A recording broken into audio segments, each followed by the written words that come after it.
The SEC is going to have a reemergence at the quarterback position this year in the fall, but they're also doing it on the recruiting trail. Locked On presents The Portal, the daily podcast covering college football recruiting and everything NIL. Part of the Locked On Podcast Network. Your team every day. Welcome back into The Portal. I am your host, Brian Smith, longtime college football recruiting analyst and writer. Thank you for making The Portal your first listen each and every day. We're going to be talking about the SEC, quarterback recruiting, and across the country, the top prospects that are already pledged to many great programs. And I've got a guest on today that knows a thing or two about the SEC, Mr. Chris Gordy. What's going on, buddy? How you doing? What's going on, Brian? Just fresh off of being down in New Orleans for Super Bowl week and catching up with a lot of former SEC players and guys who have gone on to have great NFL careers. So it's kind of funny. You were in Atlanta watching the stars of the future. I was in New Orleans watching the stars of the past. So kind of funny dynamic. Yeah, it really is. And it's kind of full circle because the quarterback for the Eagles, what city is he from? He is from Houston, where you have shows every day. So well, and he's who claims him, right? I mean, Alabama fans still claim him through and through. Oklahoma fans will tell you he's a Sooner. But look, OU's now in the SEC. So either way, Jalen Hurts is a former SEC quarterback. Chris, looking at the positive outlooks here for the Southeastern Conference. All right, like I said in the open, today's show is about quarterbacks. Want to talk a little bit big picture, several of the players committed, who needs quarterbacks, who's going where. Jared Curtis, for those of you that follow the national scene in the class of 26, will be a main theme. He has a wild recruitment, and he is, man, is he talented. But Chris, first off, were you surprised at the SEC recruiting last year at any position like quarterback or anything like that? And do you think it was correlated to the season? Because I thought they did really well, even though they were down. Like, is it just the SEC that powerful? And like recruits don't care. They just want to play in the SEC at every position, really. What is your take on that? Because I think last year was probably the weakest I'd seen the SEC in quite some time. Yeah, I mean, I think when you look back at 2024, it was kind of, you were looking at quarterbacks who can come in and make an immediate impact. And, I think we all kind of knew the hype of DJ Lagway and being, one of the top kids out there. And, they were kind of sticking with Graham Mertz, the former Wisconsin kid. And, it was like, and look, I talked with him at the Manning Passing Academy, SEC Media Days. Graham was a great kid. And, unfortunately, he didn't play great, and Florida didn't get off to the best start, and then he ended up getting hurt. And so they had to kind of throw DJ Lagway to the wolves. And as the season went along, especially down the back stretch, Lagway, man, you saw the talent. And, they were playing him a little bit earlier in the year. He was accuracy issues here and there, and, we're still working on his timing and stuff like that. But as the year went along, especially down the stretch, you started to see, okay, this kid could be really special. And found it very interesting, Billy Napier coming out, just last week saying that he is going to still call plays next year. And that's his bread and butter, and that's how he wants to do things. And so that's where a lot of people think, look, Florida's schedule is brutal next year, but the sky is the limit for DJ Lagway. And, you combine that with Arch Manning, who gets all the headlines and everything at Texas. And everybody thinks, look, Texas just lost a ton to the draft and graduation, yet they're still putting them as a top 5 preseason team because they think the hype on Arch Manning is that legit. And so, this is where I get into when we start talking quarterbacks next year and ranking them. It's like, who do you go with? Do you go with experience and a Garrett Nussmeier threw for 4,000 yards and started every game for LSU and he's back? Or do you take the upside of an Arch Manning? I've asked a few people. I said, you have one quarterback next year. Who do you want, Nuss or Arch? And it's kind of split because it's like, well, what do you value more? The guy who's been in the trenches and done that, or the guy who's got the super upside? And Lagway is one of those guys. And I had somebody tell me a few weeks ago at a game I was at, said, look, Arch is going to get all the attention. If he has a great year, they're going to be penciling him automatically into, number 1 overall pick in next year's draft. But they were saying, watch DJ Lagway down the way. I mean, he's only going to be a true sophomore this year, so he's still 2 years away. But like, this guy thinks Lagway, when it's all said and done, is going to have the bigger NFL career than Arch. Just found that interesting. It's a really unique debate, and it's one of the reasons that I think again, some of the SEC teams, like Alabama's quarterback play last year, was like the Old Testament to the book Sybil and all that kind of stuff, like up and down. Georgia injury quarterback, unfortunate going into the playoff. That there was just a lot of weird stuff with quarterback play. The situation at A&M, Florida injuries, everybody just got hurt or had odd years, and they still went out and had dominant classes. The top 10 is just littered with SEC programs with quarterback being a big theme in it. And it started again this year. Just top of my head, got Diabell, is committed to Texas, one of the top players from South Florida. Will Griffin from the Tampa area, he's committed to UF. Jaden O'Neal, one of my favorite quarterbacks in the class from California, is committed to the Sooners. I'm probably going to mispronounce this. Helman Kasuga, he's from the state of Utah. He's committed to the Aggies. You got Javon Gilmore, who's committed to Arkansas, and Gilmore's from South Carolina. You got all this stuff. And then, oh yeah, by the way, Faison Brandon, maybe the most gifted quarterback in the class, get out of North Carolina, is committed to the Volunteers. And we still haven't even talked about Jared Curtis, one-time dog commitment. Yeah. Who's got to visit with Oregon. He's got to visit with South Carolina, the Dogs, and Auburn. It's really wild. Do you think that we are to the point now, especially like you and I were talking off air, Damon Wilson went from Georgia to Missouri in the offseason? Nobody's telling me that he didn't just take the big check. I'm not buying it. I've got family ties to Missouri. I'm not buying that you wanted to be at Missouri more than Georgia. Just not. That being stated, do you have to have elite quarterback play, even in the SEC, to win a title now? What's your take on that?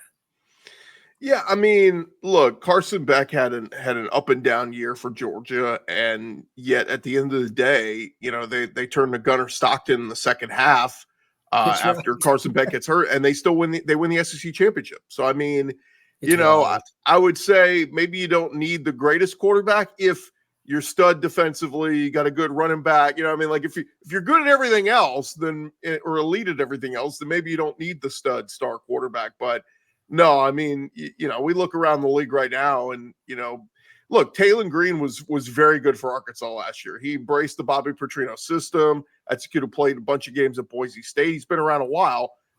Really nice dual threat quarterback. And if you look at the numbers, he was very productive. When you talk about what he did last year, 3,100 passing yards, 600 rushing yards, 23 total touchdowns, and yet not a soul is talking about him or Arkansas this year, right? I mean, it's right. It's Nussmeier at LSU and Taylon Green at Arkansas are the two of the most productive quarterbacks. And then, like I said, you got that next group of DJ Lagway, Arch Manning, and then I put Nico Iamaleava and Lenore Sellers at South Carolina, all in that next group of who's going to rise, right? Who's going to make that next huge rise from that group? And then you get into John Mateer coming over from Washington State to Oklahoma. A lot of people excited about him. And so, and the list kind of goes on from there. But notice in all those quarterbacks I mentioned, Brian, not one Georgia or Alabama quarterback. And those are the two teams that have been winning the SEC for the past, basically decade, outside of a Joe Burrow year here or there. But, it's just fascinating because do you need a great quarterback? Yes. But, Tennessee intrigues me a lot too, because you just mentioned they're bringing in this great quarterback in the class of 2026, and yet Nico Iamaleava just completed his first year as a starter. If he has another let's say he has another year like that this year, he's not leaving for the draft. He's coming back. He's gonna have another year. And then they just signed George McIntyre in this group, who I've had people tell me that they really like him from Brentwood and played in Tennessee. Like, that kid's waiting in the wings. So now you start to do the dominoes, and you're like, all right, well, I mean, are they going to be able to keep all these kids? So it's just fascinating because when you recruit these coaches, I don't envy them at all, because recruiting nowadays, like, you got to bring in this kid and say, okay, you're the heir apparent, wait in the wings till this kid's gone. And if something happens with that kid and he ends up coming back for another year, now you're going to lose one of those kids that's waiting in the wings. Look at Georgia last few years. Brock Vandergriff ran off to Kentucky, and now he's already quit football. You have Gunnar Stockton waiting in the wings. They brought in Jaden Rashada. He's already on his way out the door, already onto his third, fourth school, whatever. So it's a really interesting dynamic of how do you do this, man? Like, I think Florida's in a great spot. They have Lagway. He'll be a true sophomore. You got him this year and next year, and then you recruit two behind him. And, that's an easier one than some of these other cases of you got 4 or 5 kids and, are the dominoes going to fall perfectly? I don't know. Yeah, because the transfer portal is crazy with quarterbacks. There was a stat the other day that On3 tweeted out 60% of the top quarterbacks from 21 through either 23 or 24 had transferred. So that was like, oh my gosh. Well, look at the 24 class. I mean, it was DJ Lagway 1, Dylan Raiola 2, but Julian Sayin was 3. He signed with Bama. He transferred to Ohio State before he even basically got on campus. Luke Cromanhook was 4th. He went to Florida State. He's at Mississippi State now. Aaron Nolan was number 7. He went to Ohio State. He's at South Carolina now. So it's just like, go down the list. And some of these kids just from, last year's recruiting class are already at different schools. It really is wild. But to that, Chris, the SEC overall is still not missing a beat with their efforts on the recruiting trail in the class of 26. We're going to talk about that next here on The Portal.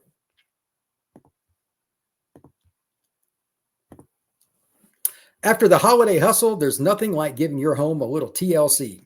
I always find that decluttering and refreshing my space helps me back into a routine. Whether you're tidying up, clearing out, or just want to give your space a new look to start the year, Wayfair has everything you need, all within your budget.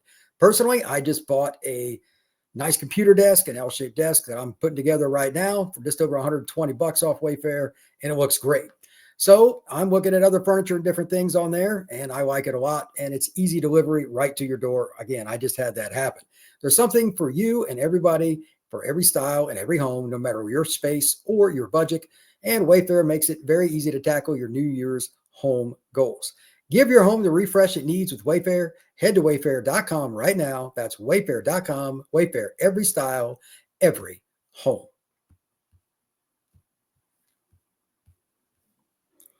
Chris, right now, we're just in the beginning stages of the class of 26. And I was looking at some rankings earlier today when you and I were messaging, and it's just wild to me how many teams get off to hot starts and then they kind of fade and this and that. Like Alabama has one kid committed. That was even the case under Saban. They're kind of the old school philosophy, go after the top kids and wait it out. But just kind of looking at it already, just in the top 10, and I could share this for those on YouTube and I'll explain it to everybody else. But just for those that are on top 10 list already, it's pretty wild because it's some of the schools that you would expect, and they're kind of making a faster pitch. Like the transition is quicker than it's ever been for whatever the reason. And I think it's pretty wild that if you look at the SEC, they get recruiting, in my opinion, as well, if not better than any other conference. Right now, Aggies got 10 commits. They're number 2 by rivals. Tennessee has 7 commits. They're number 4. Again, they have Faison Brandon. That certainly helps. Auburn's number 9. They've got 6 commits. LSU's got 5 at number 10. Georgia's got 5. They're number 11. It's pretty impressive. Even Mississippi State, by the way, they need help. 15th on rivals, and they've got 7 kids committed. Arkansas's got 9 committed. What is your take on the early start to recruiting now? Because it's just wild to me because a lot of these schools didn't used to start like this. Do you see a trend, or is this kind of an aberration? Well, the one that jumped out to me so quickly, and look, I've heard so many great stories about Mike Elko and hitting the ground running there, getting to, getting to College Station last year and just automatically making a difference when it comes to recruiting. Look, Jimbo Fisher was going and, they had the money and they were going and buying kids, but you also got to have the big C word. You got to have some chemistry. You got to have kids that work well together, know their role.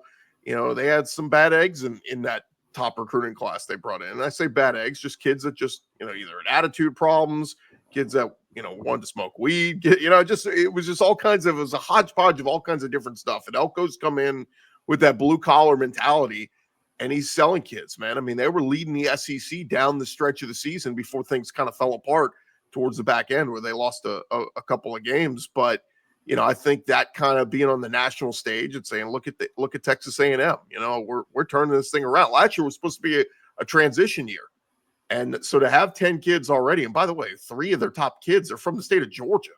Kind of interesting. I mean, Elko was at Duke, man. So he's been around. He's, been a DC at Notre Dame. He's recruited all parts of the country. So he knows his way around the South. He knows what it takes. And, you even look, he's got a couple kids from California already in this class. And that's not even, he's only got, I think, 2 kids from Texas right now. Like, they're going to get the Texas kids. That's going to be on the back end. You're going to come back around and go, hey, we can get these kids. But that's just what stands out to me is Texas A&M kind of recruiting at a national level right now. And then, we mentioned Tennessee, and they're doing a good job with kids from in-state, and then a couple kids from North Carolina.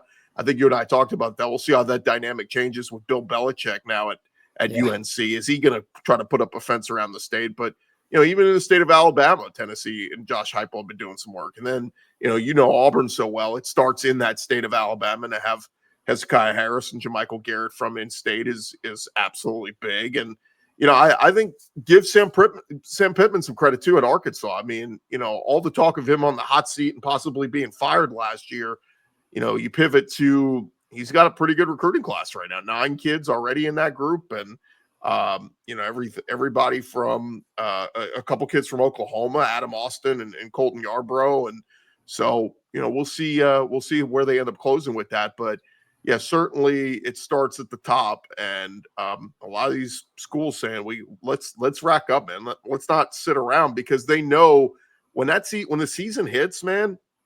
When you get in August, September, your focus is on the football season. You don't want to be worried about that early signing day in December and having, we got a bye week. Let me go hop on a plane and go see this kid, whatever. Like, you want to get most of the legwork out of the way now. So I wouldn't be shocked, Brian. I was talking with a buddy of mine who covers recruiting over the weekend, and he was telling me how everything's moving back. He's like, we talk to kids now in 6th and 7th grade, and they're focused on, I want to be an early enrollee. I want to get to high school early. And then it gets to high school, and I want to be an early enrollee. I want to get to college early. And then you get to college, it's like, you can't get me off this campus quick enough. I want to get off to the pros. It's like, slow the F down, kids. Like, it's okay to take a breather. I mean, all these early enrollees now, Brian, like, kids are missing their proms and missing like fun high school experiences because, I got to get to campus and learn the playbook, and I got to get in early because I won't be playing as a freshman if I'm not there early. And it's like, goodness gracious, take a breather a little bit, kids. That is true. That trend is strong. Most of the schools, SEC or otherwise, these kids are enrolled. Over half the classes for a lot of these institutions, they're there in January. It's wild. When this first started, there'd be like 2 to 3 kids at a school that enrolled earlier. Right. Now there's 2 or 3 kids, and they're like, what? Oh, you're coming in June? Oh, okay. Good luck. It's really hard. So it is what it is. When we come back, we're going to discuss Oklahoma and Florida, their need to recruit well to help the overall program. That is next here on The Portal.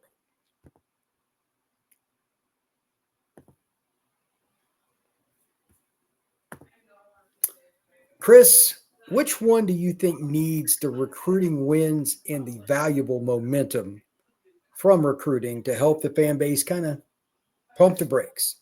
Would it be the Sooners or the Gators? Oh, man. I think Napier's doing a nice job so far. He certainly has to get some more kids in that class, but to have 3 kids and sitting at 30, I think you're not in a bad spot right now. And you mentioned earlier, Will Griffin is one of them, the quarterback. That's right. That helps. Jalen Waters, the DB, and the safety Devin Jackson, and all 3 kids are from in-state in the state of Florida, and so I think they're off to a good start. I think they've been picking up some kids through the transfer portal. Did lose a number of kids through the portal, but I think those were kind of kids that already decided they wanted to move on, before probably mid-season, before they really finished the season strong.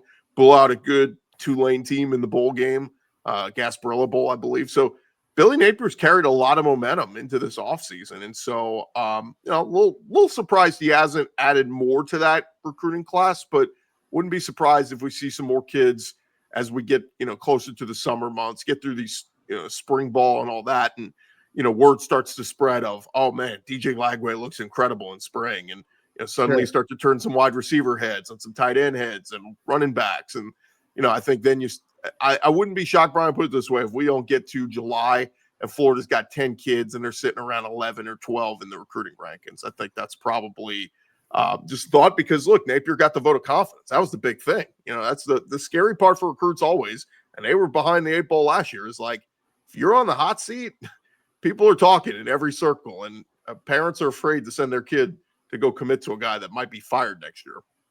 Well, Oklahoma for me for the same reasons you just brought up, so a little bit more. I mean, they had not that they had a bad class or anything like that, and they got mature, but I think they're the team that needs a little more moment. And I don't know what it is, but they probably need to beat Texas for a couple of kids in Dallas. Like, that's always the war. Like, if they got a Houston kid over UT or the Aggies or both, it wouldn't disappoint them either. But Dallas is ground zero for recruiting in the state of Texas for me, because that's where they play the Red River rivalry. It's about the same. It's almost the same distance from each school to Dallas. It's just slightly further to University of Oklahoma. How much pressure do you think there is on Venables, and how much do you think recruiting can help him if they do well between now and the beginning of the 2025 season? Yeah, and I think they do always recruit pretty well around the Texas area, or rather Dallas area, and then Odessa. You go out a little bit more west, and Oklahoma's always seeming to pull kids out in from there. But yeah, this is a big year for Brett Venables. I mean, the win over Alabama last year certainly was I don't want to say a job saver, but it felt that way, right? Like, that got him to 6 wins. That got him to, okay, we're going to a bowl game. The bowl lost to, I think it was Navy. They scored in the final seconds. They went for 2. They didn't get it. I don't think anybody goes, oh, you should have won that bowl game. Like, who cares? It's a bowl game. But I do think he has got to hit the ground running this year, and it still is a tough schedule. Texas got the easier part of the schedule. What they did was they split the schedule up. They went, all right, Texas, you get these schools. Oklahoma, you get these schools. Oklahoma got the tougher draw. And then this year with the schedule, they keep all the opponents the same. They just flip home and away. Okay, well, now Oklahoma, they hosted Alabama last year. Now they got to go to Alabama. They went to LSU last year. Now they got to host LSU. I mean, it's just like the schedule didn't get any easier. It's still tough opponents. And so, for Venables, man, look, he was a guy who was so good for so many years at Clemson and waited his turn, waited for the right opportunity. And it felt like, oh, this is a great opportunity in the Sooners. Waited his time. But now that you're in the SEC, man, you got to tighten that belt a little tighter and say, we got to do some things at a higher level. And I think, they hitched their wagon to Ben Arbuckle, the OC from Washington State, and it's a package deal. He comes over with John Mateer. Could they have the kind of effect that Tim Beck and Diego Pavia had on Vanderbilt last year? That package deal of, oh, this offense completely turned around. That's what Oklahoma needs. That's what you need to hope for if you're a Sooner fan. And if that does, if we see the win totals start to go up, I think, Brian, you're going to start to see more recruits start to pile in here. And Oklahoma's sitting right outside the top 20 right now. I think, look, with what Texas is doing, let's be real. That's big brother, little brother. Like, Oklahoma needs to finish near the top 10 in recruiting this year. Yeah, Texas is really loaded. I was talking to somebody about this the other day, and I have no fighter in this fight between OU and Texas. I don't root for either. If you said, gun to head, Brian, name the program that's going to be the best over the next 5 years, I would pick Texas, because of their current roster. Sark seems to be dialed in. They're spending money on staff, facility, player, everything. I think that's for an Oklahoma fan, and you're down right now. I think they're gritting the teeth pretty hard, and that means all the things that you just said are true. They need to win now. And think about this. I mean, Texas has only got 3 kids committed for 26, and they're what? The 27th best class. I mean, they're already top 30 class. They have 3 kids. I mean, they just signed the #1 overall class for 2025. Right. Like, this train ain't slowing down anytime soon. Sark is doing a heck of a job there. And so, yeah, man, everybody's looking over their shoulder. A&M's comparing themselves to Texas. Oklahoma's comparing themselves to Texas.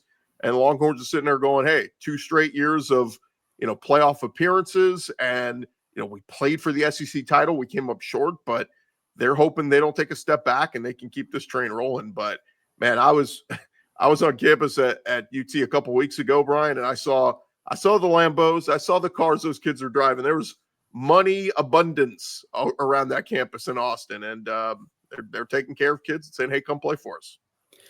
That makes a difference. And again, watch out for Dallas. I think that's a really big thing. Last question for you, Chris, and I'll get you out of here.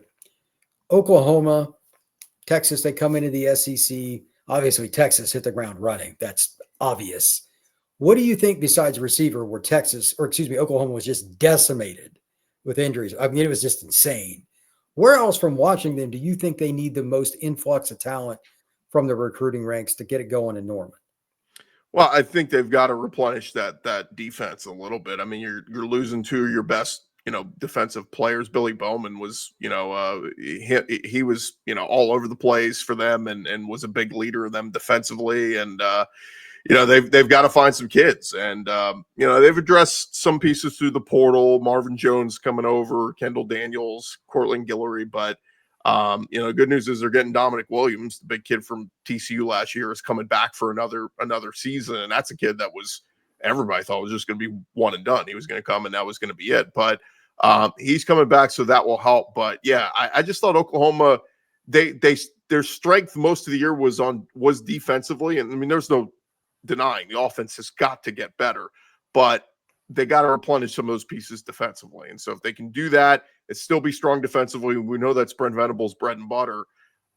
You've invested in Ben Arbuckle and John Mateer. Hopefully that run game can get going a little bit. Gavin Sawchuk, who was so good the year prior, he was like a 1,000-yard rusher, was basically good at nothing last year. I mean, he was barely on the field. And so Javante Barnes, is he the kid to move forward?